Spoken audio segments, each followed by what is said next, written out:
Chào các anh em đam mê BCB nha.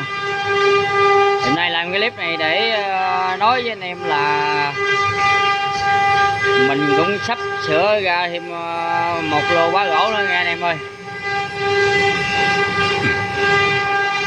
Chung bá gỗ mình là chạy công nghệ CNC hết nha anh em, chạy công nghệ vi tính CNC nha. Em thấy không?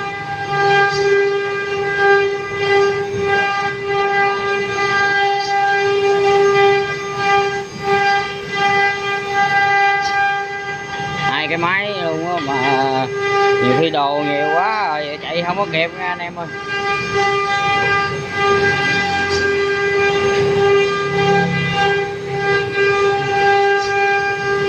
Hai cái luôn á, nhiều khi tại vì đồ nó phải mình đồ này đồ kia nhiều lắm anh em. Tất cả công nghệ được chạy bằng CNC anh em. Kẹt bả đồ ta tùm lum vô anh em. Nhiều khi bởi vậy có chậm trễ thì anh em cũng thông cảm nha anh em ơi.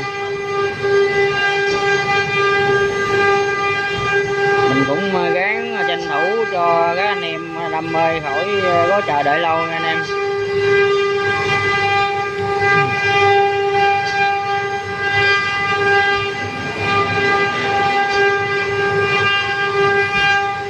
Gắn cho anh em coi mấy cái đồ này chơi anh em ơi, đồ mỹ nghệ anh em.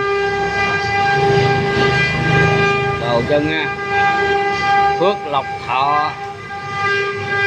Anh em biết ông này là ông nào không? Quang Vũ nha anh em. Phật Di Lạc, Quan Âm, Bồ Tát, Cá Chép.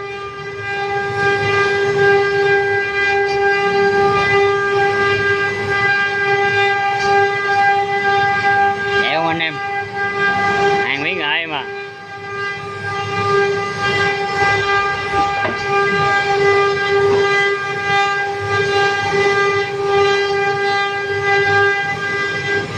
Dĩa đẹp anh em.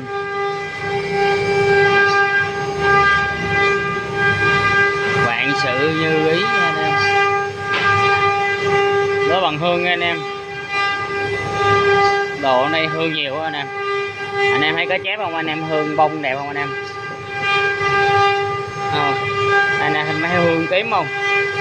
Hương ở bông tím luôn á em. Cẩm nè anh em.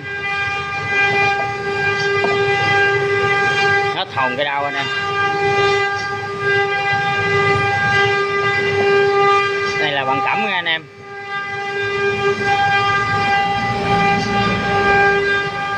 Con Vũ này được điêu khắc bằng gỗ cẩm nha anh em.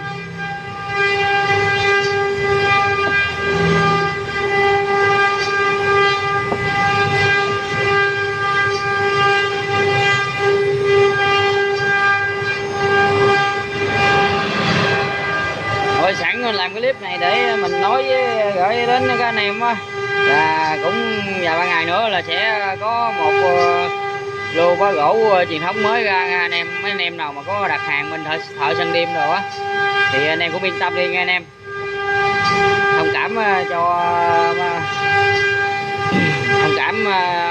bên shop đi nha anh em. Sẵn quay mấy cái đồ mỹ nghệ này chơi cho anh em tham khảo đồ coi chơi anh em ơi. Rồi video mình cũng kết thúc video tại đây nha anh em.